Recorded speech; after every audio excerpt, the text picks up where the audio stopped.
The UN has set up a process by which there will be a review and investigations, and we will, of course, participate as appropriate and necessary. But we all watched the television coverage of just yesterday. That's on top of everything else that we know and don't know yet, based on what we've just been able to see. And because we've seen it or not doesn't mean it hasn't happened. But just limited to what we have seen.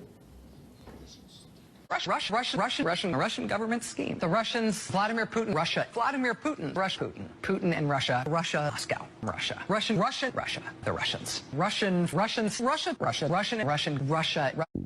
Putin's latest attack on Ukraine was premeditated and totally unprovoked.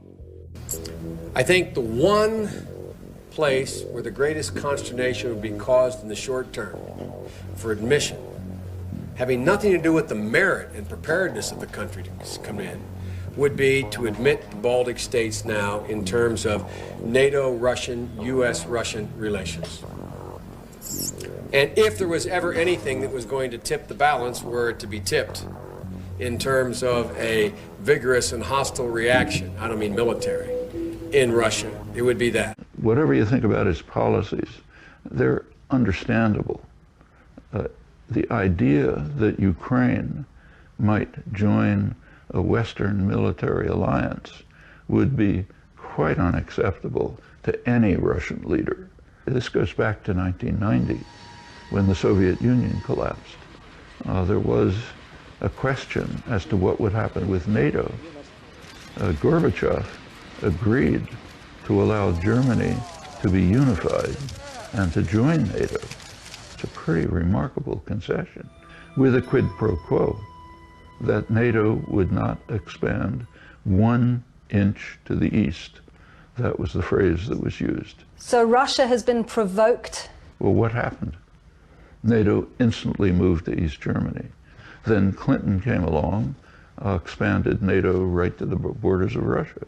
Now there are the new Ukrainian government, the government after the overthrow of the preceding one, the parliament voted, I think 300 to 8 or something like that, to move to join NATO.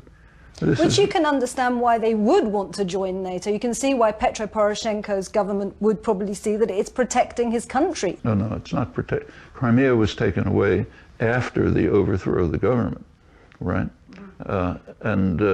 He's not protecting Ukraine, is threatening Ukraine with major war.